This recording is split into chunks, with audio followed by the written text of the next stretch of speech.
Perkenalkan, nama saya adalah Rando Tunggadewa. Saya adalah dosen tetap di program Studi Teknik Mesin, Fakultas Sains dan Teknologi Pertahanan, Universitas Pertahanan Republik Indonesia. Video ini adalah pernyataan diri dosen dalam unjuk kerja Tridharma Perguruan Tinggi atau PDD UKT-PT bidang pengajaran pada salah satu mata kuliah yang saya ampu, yaitu mata kuliah wajib elemen mesin 1. Pendekatan yang saya lakukan dalam proses belajar mengajar di mata kuliah ini adalah DIA, yaitu Delivery, Interactions, dan Assessment. Delivery atau teknik penyampaian pembelajaran saya menggunakan modul utama, yaitu Mechanical Design by Sigley dan bahan ajar elemen mesin yang berlaku di lingkungan Unhan RI. Penyampaian juga dibantu dengan menggunakan PowerPoint, Presentation atau PPT, dan papan tulis untuk memudahkan dalam analisis, studi kasus, dan beberapa video kasus dasar-dasar perancangan mesin secara visual agar mudah dipahami. Pendekatan secara interaksi saya lakukan dengan diskusi, tanya jawab, dan diskusi dua arah terkait pendapat mengenai real problem solution. Saya pun memaksimalkan fungsi sistem Smart Campus dalam proses pembelajaran di lingkungan UNRI yang biasa disebut dengan SIAKA. Pada sistem ini, mahasiswa bisa mengakses semua materi pembelajaran kapan dan di mana saja. Pengumpulan tugas juga bisa dilakukan by system sehingga semua proses terdokumentasi dengan baik. Pendekatan metode asesmen yang saya lakukan dari segi teknik penilaian dengan cara di awal perkuliahan saya sampaikan secara lebih rinci terkait kepada kontrak perkuliahan. Sebagai contoh, minimal absensi adalah 70% dari 14 pertemuan, kehadiran dan keaktifan 5%, bobot tugas 10%, bobot kuis 15%, bobot masing-masing UTS dan UAS adalah 35%. Rencana pembelajaran semester atau RPS. Dokumen RPS ini dibuat oleh tim mata kuliah elemen mesin dan disetujui oleh Kaprodi Teknik Mesin. Dokumen RPS terus dievaluasi secara berkala atau tahunan jika perlu dilakukan revisi atau pembaharuan materi pembelajaran mengikuti perkembangan teknologi. Deskripsi mata kuliah. Elemen mesin ini merupakan mata kuliah dasar Teknik Mesin Universitas Pertahanan RI. Mata kuliah ini bertujuan untuk meningkatkan pemahaman dasar perancangan elemen mesin dan aplikasinya. Beberapa materi yang mengikuti perkembangan zaman seperti perancangan komponen tanpa sambungan atau dengan metode additive manufacturing dan konsep komponen pada kendaraan listrik yang akan dijabarkan. Hal-hal yang dipelajari adalah dasar perancangan mesin, teori kegagalan mekanis, perancangan poros transmisi, sambungan ulir, dan rivet. Perkuliahan ini berlangsung melalui tatap muka antara dosen dengan mahasiswa di dalam kelas. Selama satu semester terdapat 14 kali pertemuan. Dalam perkuliahan diharapkan terjadi interaksi dua arah dalam diskusi yang aktif antara dosen dengan mahasiswa. Capaian pembelajaran lulusan program studi. Dengan mengikuti mata kuliah ini, mahasiswa diharapkan mampu menerapkan prinsip-prinsip matematika dan sains alam serta prinsip rekayasa atau engineering principles untuk menyelesaikan masalah rekayasa kompleks, the complex engineering problems, di bidang rekayasa dan teknologi militer. Selanjutnya, capaian pembelajaran mata kuliah. Dengan mengikuti mata kuliah ini, mahasiswa diharapkan mampu menjelaskan prinsip dasar perancangan elemen mesin dan aplikasinya, mampu menganalisis beban mekanis pada elemen mesin, mampu mengidentifikasi perancangan dan prediksi kegagalan mesin, mampu merancang poros dan sambungan ulir, mampu menganalisis dan menyelesaikan berbagai persoalan mengenai elemen mesin dan aplikasinya dalam teknologi militer. Adapun materi pembelajaran yang akan disampaikan selama 14 pertemuan adalah topik pendahuluan perancangan elemen mesin, analisa teori kegagalan pada ductile dan brittle materials, analisis gaya dan beban pada elemen mesin, konsep kegagalan lelah pada elemen mesin, konsep perancangan poros transmisi, sambungan non-permanen pada jenis baut dan rivet, serta aplikasi additive manufacturing dan teknologi kendaraan hybrid pada dunia militer. Berikut merupakan contoh proses pembelajaran di kelas mata kuliah elemen mesin pada program S1 Teknik Mesin Universitas Pertahanan Republik Indonesia. Oke, selamat pagi. Assalamualaikum warahmatullahi wabarakatuh. Kita kembali di pertemuan kedua ya, untuk mata kuliah elemen mesin cohort 3 semester genap 2024. Oke, langsung saja. Materi kita hari ini adalah terkait tentang failure teori ya. Jadi seperti yang saya sampaikan sebelumnya, eee, mungkin di sebelum UTS ini 7 pertemuan di awal ini, kita akan fokus kepada analisis, teori kegagalan. Ya, teori kegagalan. Teori kegagalan ini sebenarnya adalah peak ya, adalah goal dari, desain atau perancangan. Oke, Kak. Anyway seperti ini, misalkan ya, sigma F sama dengan 0 gitu kan, sigma M sama dengan 0. Ini secara statik gitu ya. Jadi dalam merancang sesuatu ya pasti kita analisisnya statik dulu gitu. Nah, tapi lain halnya gitu ya ketika kita analisis dynamic. Ya, analisis dynamic. Nanti nanti bertahap lah di elemen mesin 2 coba saya sedikit masukkan gitu ya, elemen mesin analisis dynamic itu seperti apa. Dynamic itu dalam artian, apa namanya, solid body gitu ya, dia bergerak. Kalau dia bergerak atau gitu ya, dia terimplikasi beban beban berulang gitu ya, beban dynamics. Kalau beban statik itu kan satu kali gitu ya, sampai dia hancur gitu. Kalau beban dynamic itu dia berulang.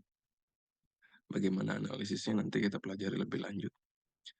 Nah, di sini tuh untuk failure analysis, untuk failure teori, beberapa stress response ya, kita sebutnya stress response yang harus kita analisa gitu kan, atau parameter yang digunakan setiap teori gitu ya. Seperti contoh gini, ketika gitu kan saya membuat, apa yang mudah ya, seperti yang saya sering jelaskan tuh kursi lah.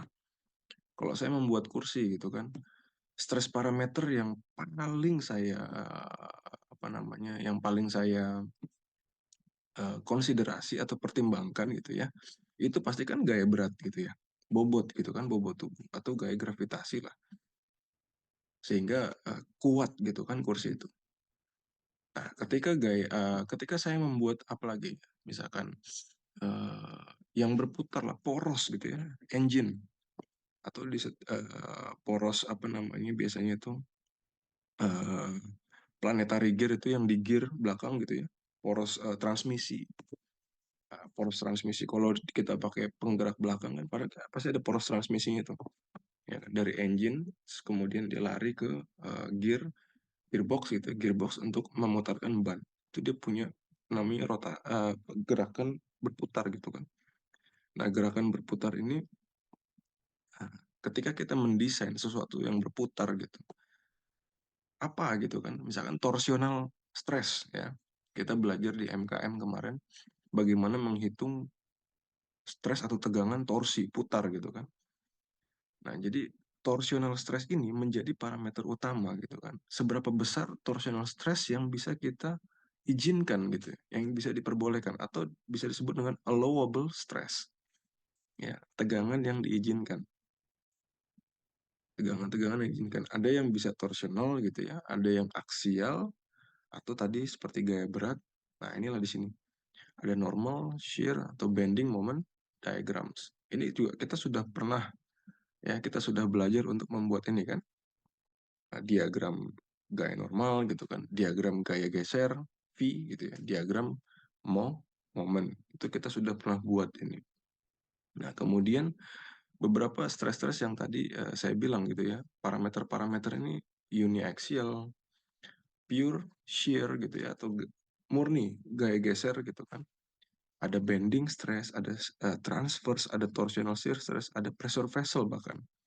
Jadi kalau pressure vessel ini biasanya pada apa namanya, bejana tekan ya, kasus bejana tekan. Bejana tekan itu misalkan ke vakum gitu kan, atau ke pipa gas ya, piping. Jadi kalau kita udah berbicara industrial piping gitu ya, kamu nggak berbicara plumbing tuh. Plumbing tahu kan? Pipa-pipa air itu kan, PVC itu, yang ada di asrama gitu ya, di gedung perkuliahan kita, itu ada di toilet ada pipa-pipa itu masih sederhana. Tapi kalau kita berbicara piping atau gas gitu ya, itu salah satu judul skripsi saya dulu. Bagaimana saya menganalisis stres atau tegangan pada pipa. Nah, kita memperhitungkan namanya pressure vessel stress gitu ya, atau konsep bejana tekan. Jadi gayanya itu keluar dia, ya, dia menekan keluar. Nah, itu gimana tuh gitu kan? Karena kan bentuknya bulat ya.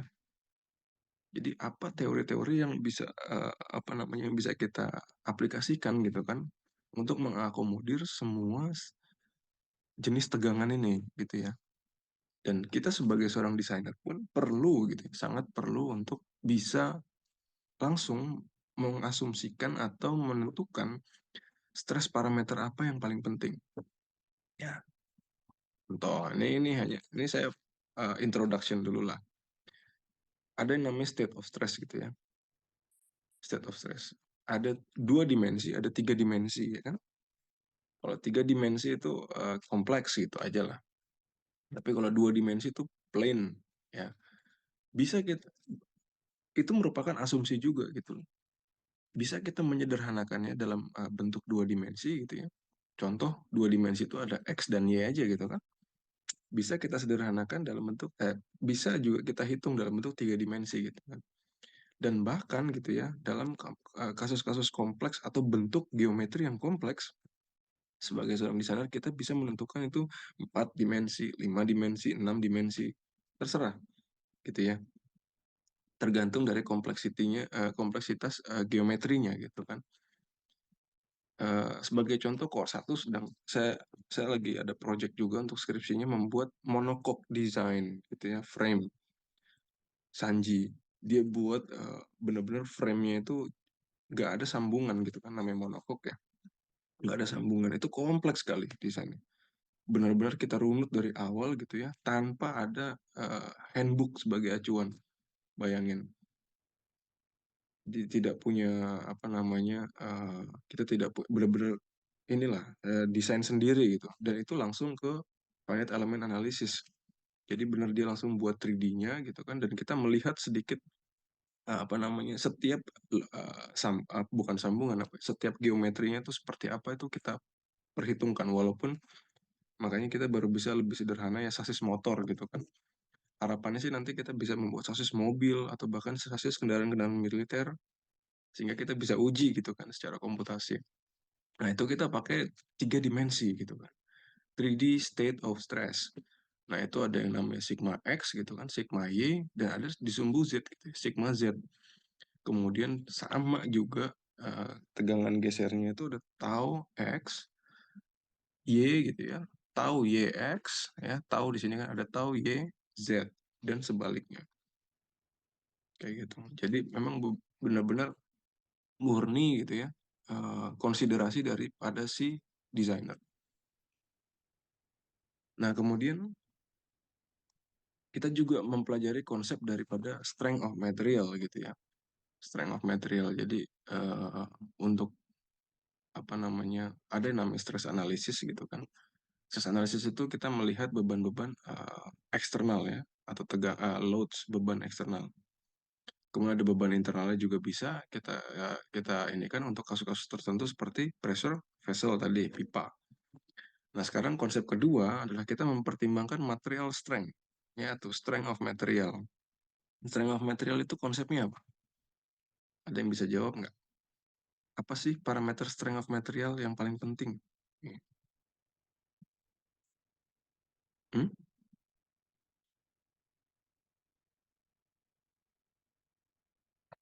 Ada yang bisa jawab nggak?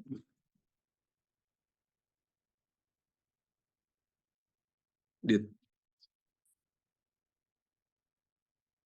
Dit ya.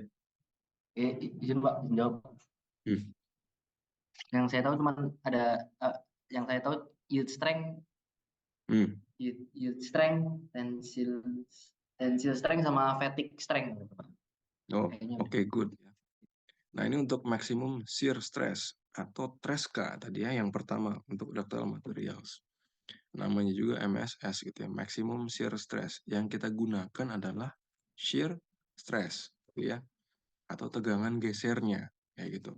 Secara teori ya, nih, yielding gitu ya, begins when the maximum shear stress in a stress element exceeds SY dibagi 2 gitu ya.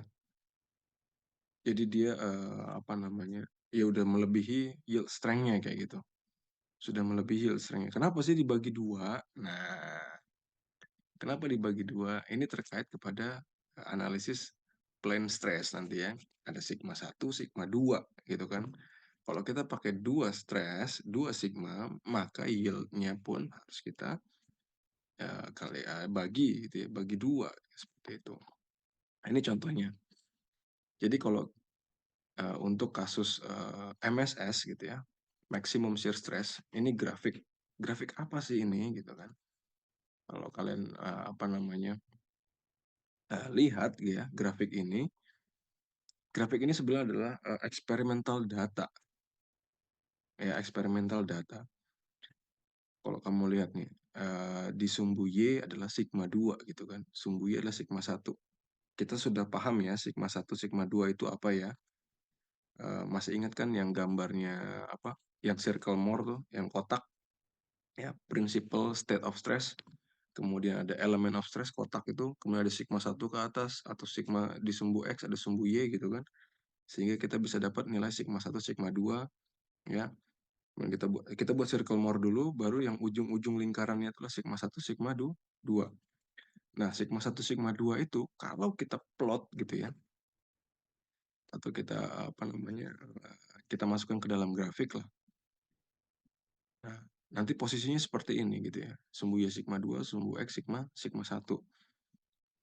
Secara teori gitu ya, kalau kita mengadopsi maximum shear stress, si titik-titik tersebut yang kita plot tidak boleh melebihi yang ada di yang ada di area biru ini.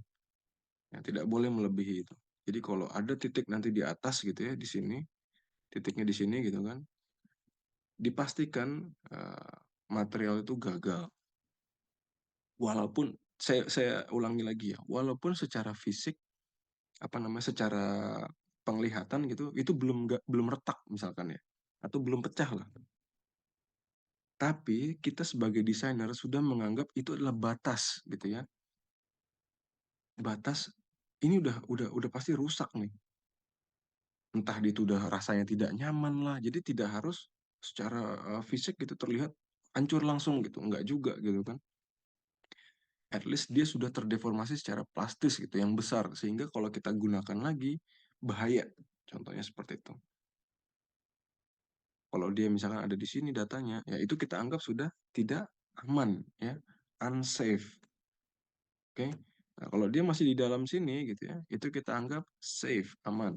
Jadi yang kita hitung adalah perbandingan sigma 1 dan sigma 2. Lanjut. Ini konsepnya untuk MSS ya. Maximum shear stress. Jadi ketika ada kriterianya lah sigma 1 gitu ya. Kalau kita masih ingat untuk 3D circle Moore gitu ya. Sigma 1 lebih dari sigma 2, lebih dari sigma 3. Kita anggap ada sigma 1, sigma 2, sigma 3.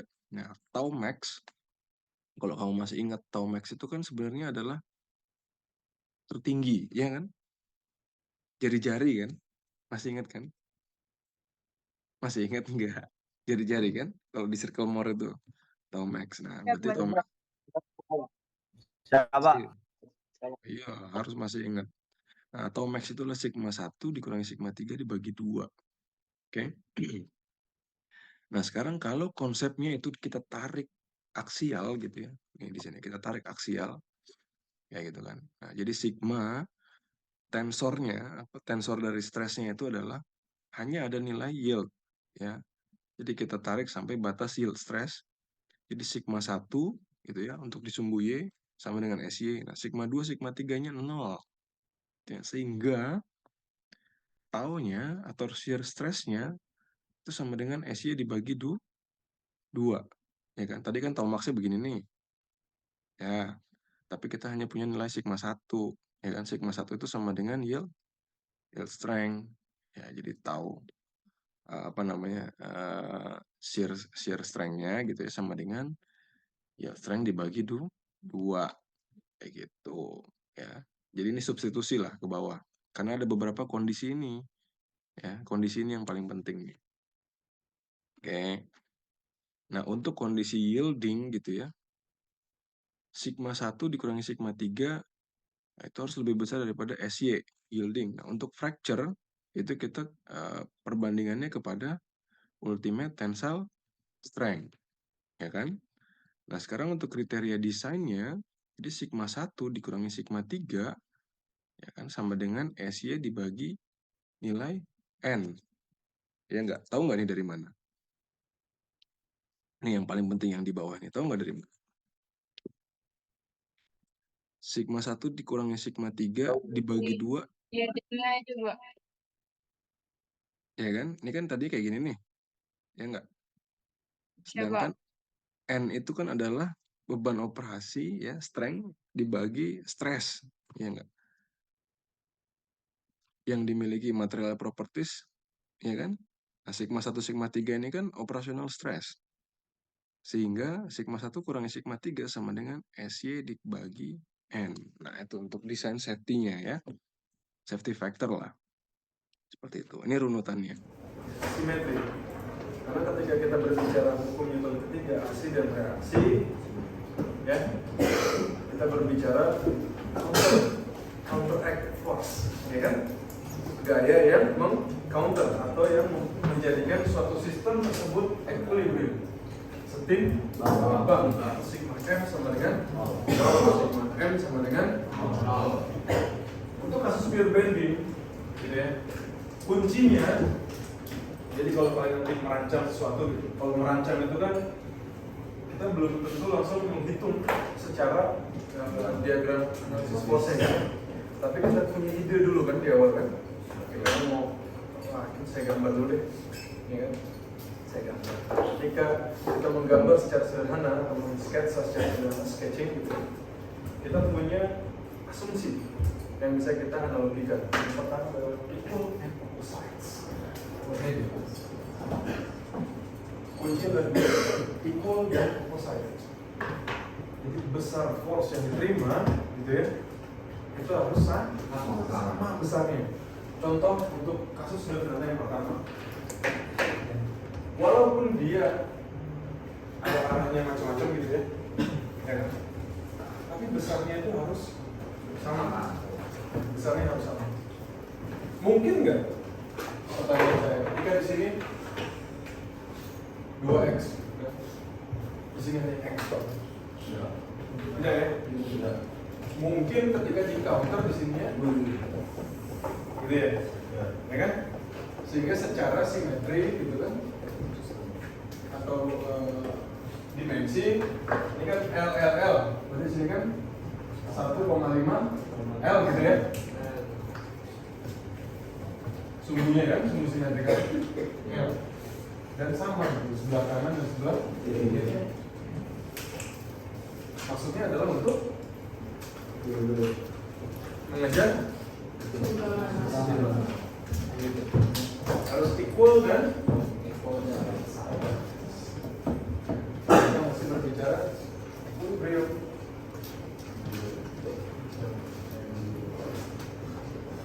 Kasus kedua, ada juga kasus seperti ini untuk klaim ya. Contohnya klaim kalau di situ ini kalau saya agak kurang. Misalkan klaim, dia memberikan tekanan sini, gitu kan? Ya, ke atas dan ke bawah. Akibat dari dia menjepit, ya, dia menjepit. Harus sama, ya, harus sama P-nya kan? Betul? Untuk memenuhi teorema ini kan harus sama. P ya P gitu kan. Kalau dia P di sini tapi di bawahnya 2P gitu kan. Nggak bisa dong. Ya kan? Berarti kan sigma F sama dengan P kan? Atau minus P kan? Untuk mengejar sigma F sama dengan 0, maka nanti setelah kita analisis internal force atau kita section, ya kan? Udah ya, udah pernah kita pelajari ya. Untuk internal force-nya, V atau shear stress, shear force, dan M atau bending moment bisa kita ketahui kan? Ya? Bisa. Untuk kasus ketiga, P di sini, ya kan? Yang counter adalah momen di sini, ya kan? Gitu ya. Nah, analisis force bisa kita ketahui per section. Oke? Ini contoh-contoh kasusnya yang simetri.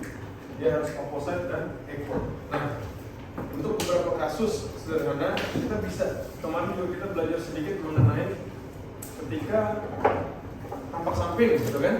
Nanti kita analisis tampak dan nanti kita bahas momennya seperti apa, inersia gitu ya. Oke, kita masih berlanjut. Untuk beam with a plane of symmetry in field bending, dia punya bidang yang simetris, ya. Ketika ini Pak, bentar Pak, yang hitam itu Pak, dapat dari mana? Yang ini, ya Pak.